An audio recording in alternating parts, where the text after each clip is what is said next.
बसमिल्लाहिर्रहमानिर्रहीम। अस्सलाम वालेकुम वरहमतुल्लाहि वबरकातुहू। मैं ज़ुबैर ख़ान हूँ और आप मेरा वीलॉग देख रहे हैं।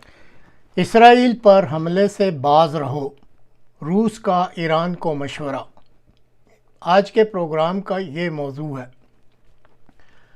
दुनिया के ताकतवर ममालिक के सरबराहान निज़ाम दुनिया को अपने हक़ में बेहतर करने के लिए क्या क्या पापड़ बेलते हैं और किन किन तरीक़ों से दूसरे ममालिक और अपने अवामुन्नास को पर्दे में रखते हैं।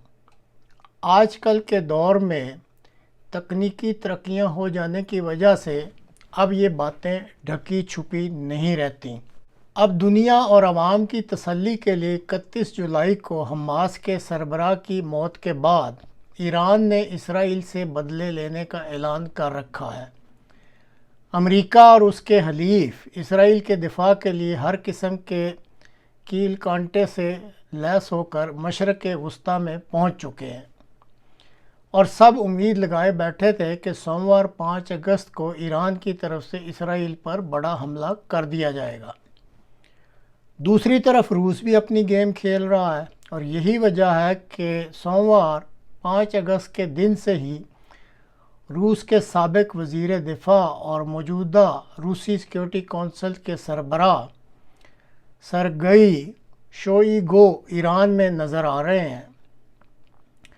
इस वक्त तक वो ईरान की सुप्रीम नेशनल सिक्योरिटी कौंसिल के सरबराह अली अकबर अहमदियाँ, ईरानी फ़ौज के सरबराह मोहम्मद बाग़ीरी और ईरान के नए सदर से मिल चुके हैं।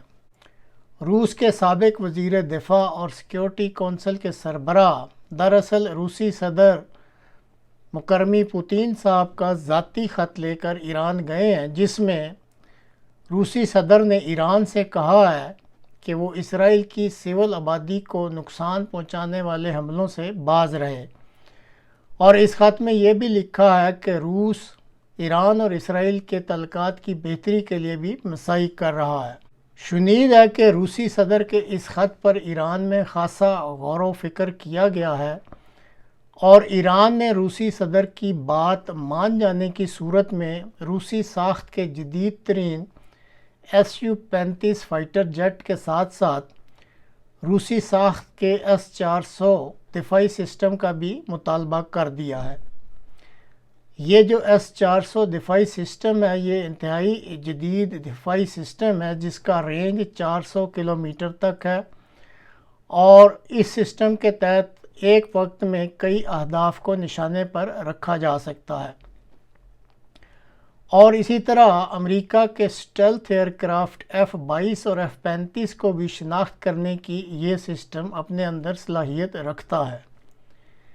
ईरान के इन मुतालबात को पजीराई मिलती है या नहीं, इसके लिए बहरहाल कुछ इंतज़ार करना पड़ेगा। इस वक्त रूस के इसराइल के साथ भी इंतहाई करीबी तल्लुकात हैं और इन करीबी तल्लुकात की वजह से ही इसराइल शाम के इलाका में ईरानी हमायत याफ्ता मलेशिया पर सैकड़ों बल्कि कह सकते हैं 1000 से भी ज़्यादा फ़ज़ाई हमले कर चुका है। और इसराइल जब भी शाम में ईरानी हमायत याफ्ता मलेशिया पर हमले करता है तो वो कबल अज़ वक्त रूस को मतले कर देता है। इस इतला के मिलने के बाद रूस शाम में नस्ब अपने फ़िज़ाई दिफाई निज़ाम को डाउन कर देता है ताकि इसराइल बग़ैर किसी खौफ और ख़तरा के अपने मिशन को पूरा कर ले। अब रूस की तरफ से इसराइल को इस सहूलत के बदले में इसराइल ने रूस से वादा कर रखा है कि वो रूस यूक्रेन जंग में यूक्रेन को किसी किस्म का फ़ौजी साजो सामान और गोला बारूद नहीं देगा। और यही वजह है कि अमेरिकी इजाज़त और इसरार के बावजूद इसराइल ने अभी तक यूक्रेन को पैट्रियट मिज़ाइल के 8 सिस्टम फ़रोख्त नहीं किए, जबकि ये वाहिद अमेरिकी सिस्टम है जो रूस के ग्लाइड बमों को रोकने और तबाह करने की सलाहियत रखता है। बहरहाल अब देखते हैं कि रूसी साबिक वज़ीर दिफा और सिक्योरिटी कौंसिल के सरबराह जो ईरान यात्रा को गए हैं वो किन किन मामलात पर ईरान को राज़ी करने में कामयाब होते हैं।